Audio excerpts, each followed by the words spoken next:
So next up, I want to introduce our next speaker. She is a daughter, and she's a wife, and she's a mom, and she's a baker, and she's a realtor, and she's a speaker, and she is certified in the DISC program. And so she's going to share a story here with us for the first time that's very heartfelt to her. Please welcome Stacy Mulligan. Have you ever gotten a gift that you have just been obsessed over? Maybe when you were a kid, you were thinking about that shiny red bike, and you thought, oh, if I could just get that shiny red bike, I would take care of it. I would polish it every day. I would keep it safe. I would do all the things. My son, Joey, is that gift for me, and I am definitely obsessed, okay? I was obsessed from the moment I knew I was pregnant, which was a few days before I actually took a pregnancy test. I knew because I had been pregnant before, and I had lost my baby in miscarriage. You know, they shouldn't call it miscarriage because it makes it sound like it's your fault, that you miscarried it. But I digress. So Joey was my gift, and from that moment on, I knew he was a gift. And so I did everything that you were supposed to do when you were pregnant. I didn't eat certain things. I did eat certain things. I took care of myself. I was taking care of this gift that I was given from the start. So Joey was born, and again, I was obsessed. I never left him, okay? I don't think I actually left the house without him until he was about 2 years old. Obsessed or very committed or loving? Who knows? Who can say? But my heart was in this child, right? He was my baby. He was my gift from God, and there was no way I was going to let anything happen to it or make it seem like he wasn't the greatest gift I ever got. So I revolved my entire life around him. What did he need? What didn't he need? What should I do? What choices should I make? When he was young, his father and I had been divorced when he was about 1 year old, and I had to figure out a way to work and make money. And how do you do that? This is about 19 years ago. This was before working at home was a thing. So I figured out how to work from home because I wanted to be there with him. I didn't want somebody else to be there for his first walk, his first step, his first word. So I figured it out. And I struggled because there's not a whole lot of money that you can make when you're working at home 18, 19 years ago. But I did what I had to do because I was obsessed with this gift, and there was no way I was going to let it slip through my hands. So my whole life was just a series of decisions based around him. And where should I go? Can I bring him? What will happen if I don't? I would bring him to school every day. I made every decision based around him. Do you see the obsession? Or do you see the commitment? Either way. Turns out it was a little more of an obsession. But here's some examples. I remarried, and now we have a blended family. Joey is 6, and my husband's son, Cody, is 11. So now we have 2 boys.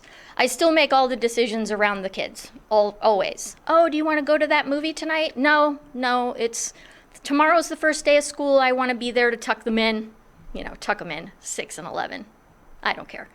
Anyway, tuck them in, be there, right? I want to be there. I want to be there to take them. So everything revolved around what's good for Joey, what's good for the kids. And what was good for Stacy was not even a question. I was a mother. The end. That was my job. So years and years go by, of course. So now my son is 20. But last year, he was 19, and he was sort of figuring things out. So this was right after COVID and the lockdown, and so he had missed his sophomore and junior year of high school to go, in person, to actually attend high school. So, he was feeling a little lost. He went back in his senior year. It was a huge joke. He went for like 3 hours. I don't even know why they bother. But he graduated, and he wasn't sure what to do. So finally he said, you know what? I think I'm going to go to Colorado. We're in Las Vegas. I'm going to go to Colorado and sell something door to door. And I said, I think that's the best idea you've ever had. And in my heart, I thought, whew, Colorado is really far.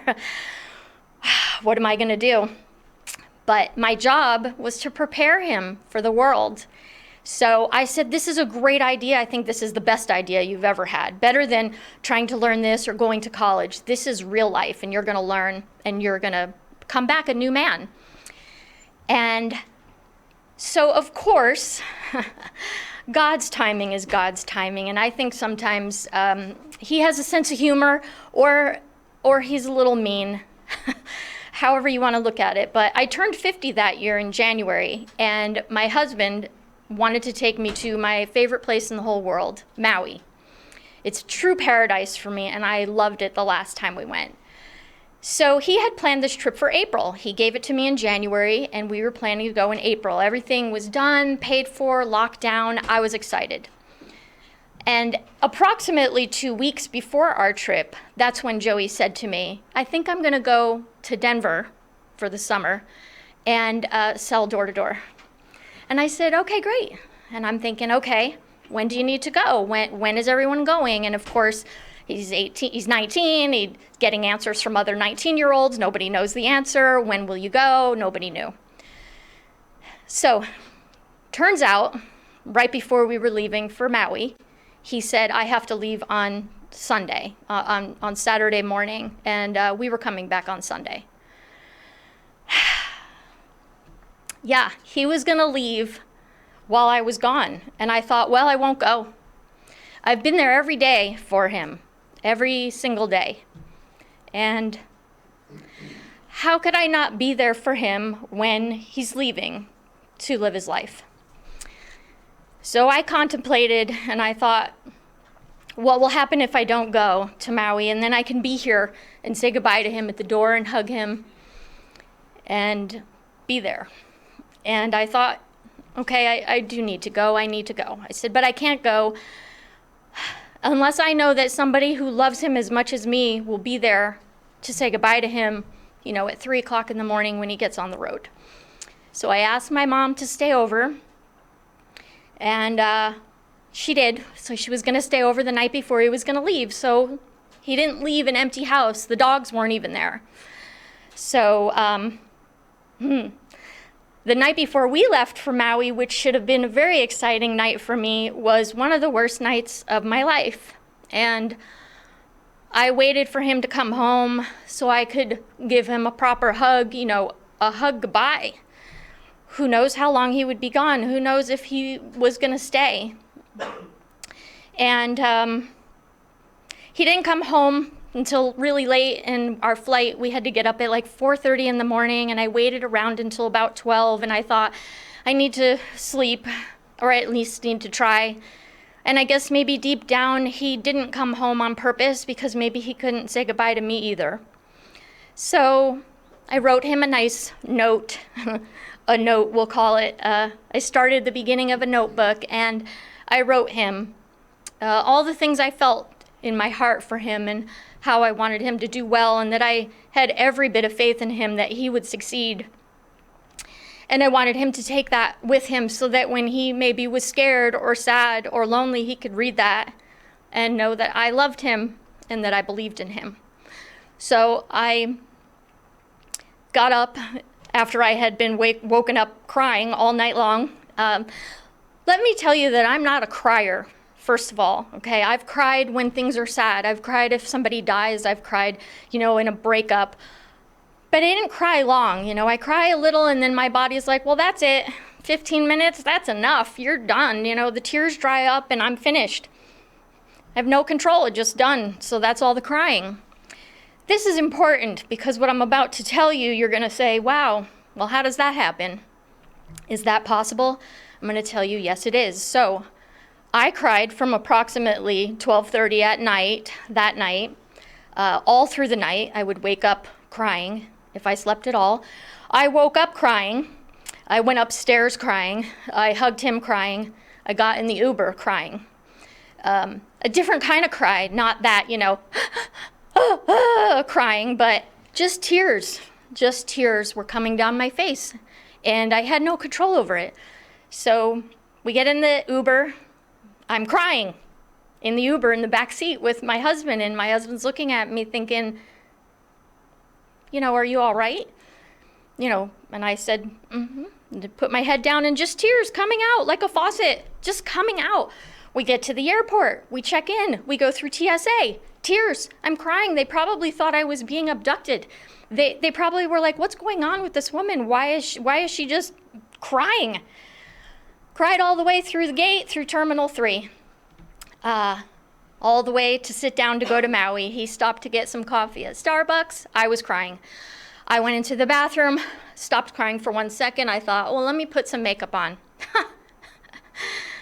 Yeah, that was a good idea.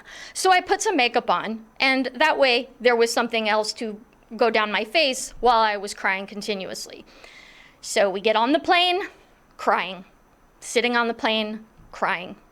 I was wearing a hoodie. I put it over my head at one point, and I just kind of put my head down so that people wouldn't see me, because people are looking at me like, what is wrong with her?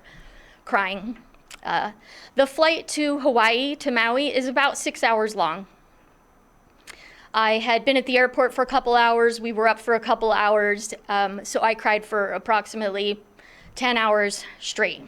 And at some point, my husband, because he's worried, he's like, what's wrong with her? And probably he's thinking, well, this is the worst vacation ever. What's happening? I'm taking her to the most spectacular place, the place she loves, and is this how our next 8 days are going to be? And he'd put his hand on my back. And of course, when someone loves you and you're upset and they hug you or embrace you or look at you, it just turns it all on. And so he touched me.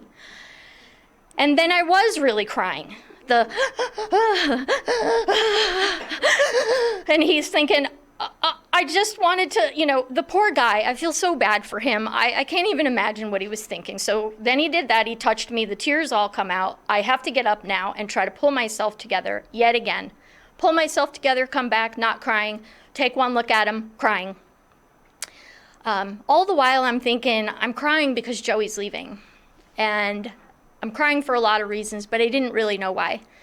So we finally get there, and I try to pull it together and realize, okay, I'm here. Nothing I can do now. I need to enjoy, and I need to let Joey do what he's going to do. So 5 days, I had a decent time in Maui. How ridiculous to say. I tried to enjoy, and then came the day where he was going to leave without me. And I watched him on the Ring doorbell in the middle of the night, walking out with his stuff, carrying his stuff, his friends. By the way, he's never driven on a highway before. He didn't like it, and now he's going to drive with his, equally young, inexperienced friend to Denver, Colorado. I wasn't worried. I was in paradise, yeah. So I watched him on the Ring doorbell, cried, and then the tears started again, and my poor husband's thinking, oh no, here we go. This is how we're gonna end the trip. We start the trip with a 12-hour crying spree. We're gonna end it the same way. What's wrong with my poor wife? And I can't fix her. What can I do? So he leaves. My mom hugs him at the door. He cries. I cry. I watch it over and over again because, why wouldn't I do that to myself? So the next day, we get home. He arrives safely.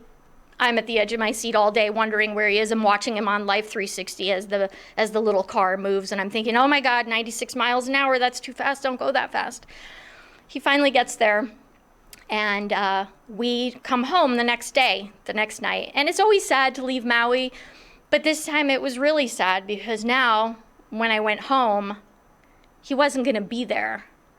And I remember the day that he left, I called my mom, and I was in a panic, and I said, wait, don't clean his room. Don't touch anything. Don't wash his sheets.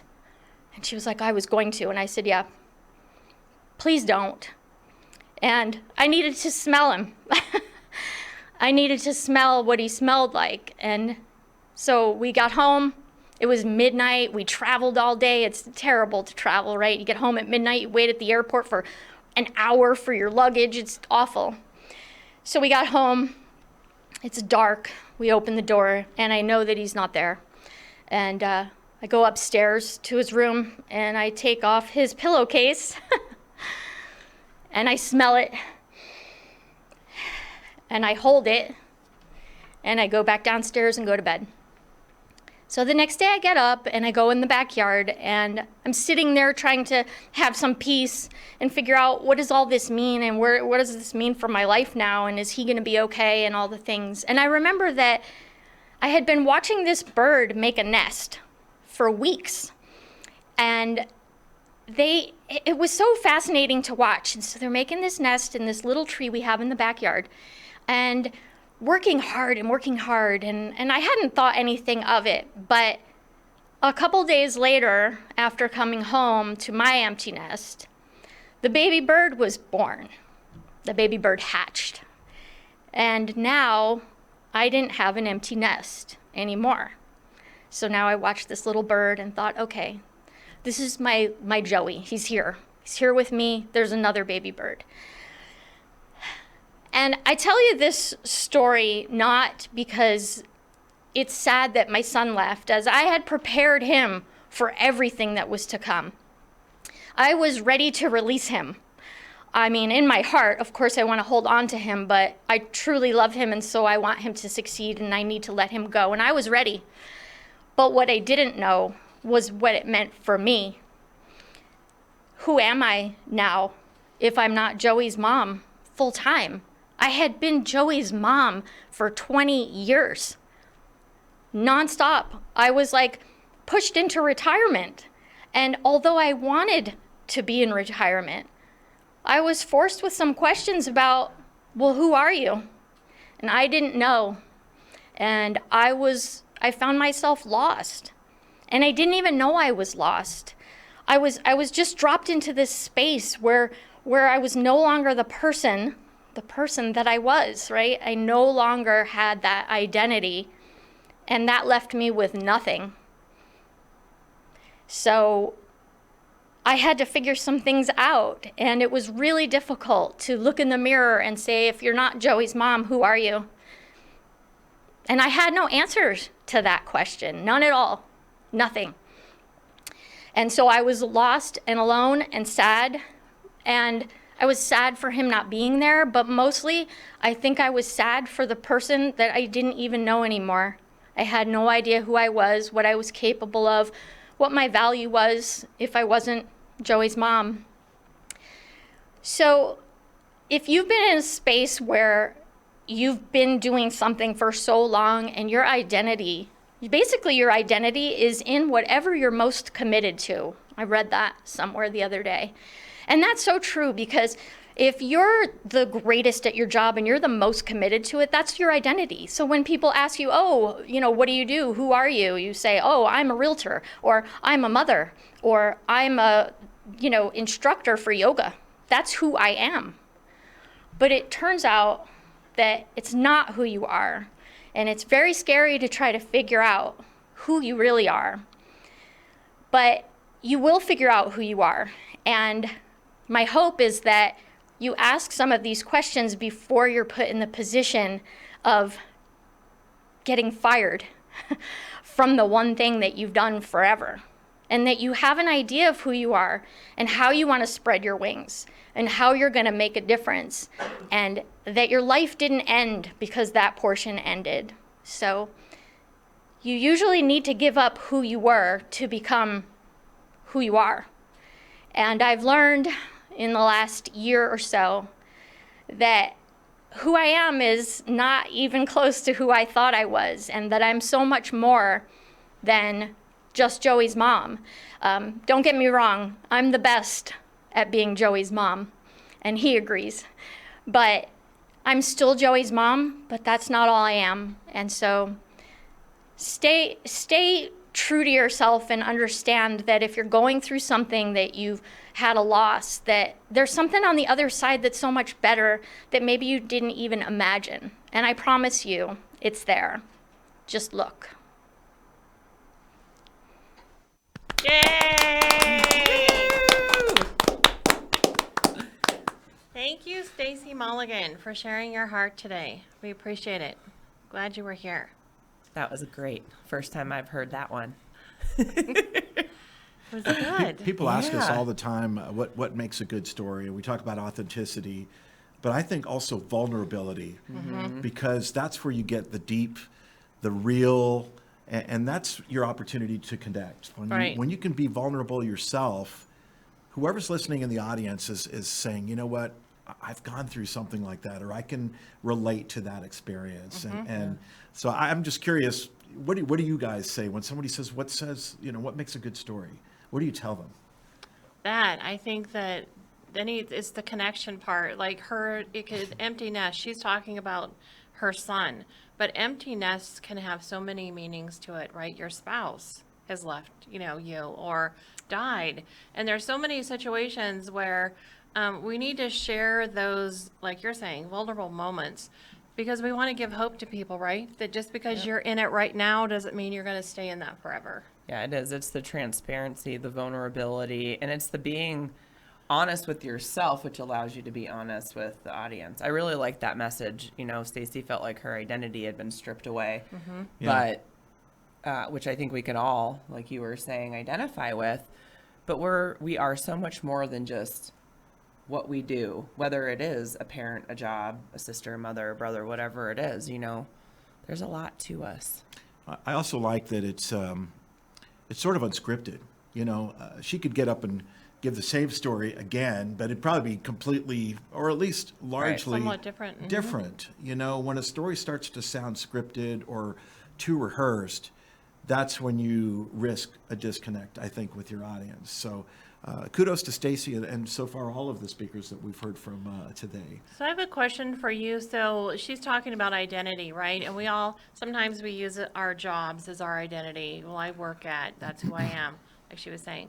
So you were in journalism for a long time. Right. And at a news anchor desk, and so when you left that, did you have some kind of like, oh my gosh, who am I now? Absolutely. And I think anyone who goes through a transition, and when we're talking about a career change, if you've done something for 20 or 30 years and then suddenly you're not doing it anymore, there's definitely an emotional, transition. There's a lot that goes through your mind. Absolutely. You do have a period where you're kind of wondering, oh, what am I doing next? Especially if you weren't planning for it. But what I've learned is that throughout that 30 years, I may not be doing the same career now, but I did establish a skill set, and I did learn quite a bit, and I did have a lot of experience. And so you pivot, right? And you take those experiences, you take that skill set, and you put it into something else. And just as Stacy was saying, you don't know what's on the other side. Right. You don't always know what's on the other side. It could be better than what you thought you experienced. And frankly, that's kind of what I'm experiencing right now. I'm enjoying this kind of whole new area of my life, but I'm still drawing on that skill set that I established over the course of 30 years. So why don't you just share, like, really quickly, like, so what are you into these days? You're Yeah. speaking, So maybe? yes, absolutely. I in a nutshell, for that 30-year period, working as a reporter and working as a news anchor and a journalist, I spent much of that time telling other people's stories. Because you go out and you interview people, you share their stories, and then you put it on the air, and you try to make it interesting in a 1-minute time frame, which was very, very constricting and challenging sometimes. I can tell you many people that I met and had to interview, and then my producer says, okay, you've got a minute and 10 seconds to tell this incredible story about a Holocaust survivor or some incredible, it's an impossible task, right? So I'm glad to be freed from those constraints now. But as for what I'm doing now, I am a public speaker now. I go out and tell my own experiences, which is also really, really rewarding. And I also help people as a consultant and a coach, and kind of help them and coach them on how to tell their own stories. Because a lot of us, we all have stories. Everyone has a story, but a lot of people don't know how to share their stories. They don't realize, or they don't think that their story has value. What Stacy just shared with us, very personal, very, very vulnerable moment. And yet I think people on the receiving end are hearing her story and saying, you know what, that applies to me. And I didn't realize there was something on the other end, and there absolutely is. So Right. that's where I'm leaning right now. I work with some nonprofits. I love the idea of going out and public speaking, and that's what I'm doing. That to me is the most fulfilling part of what I do right now, and also the coaching and consulting area. You know, people, I think, are starting to recognize the power of story and the fact that they need to learn how to deliver their stories if they want to be effective. Right. Right. Absolutely. Yeah.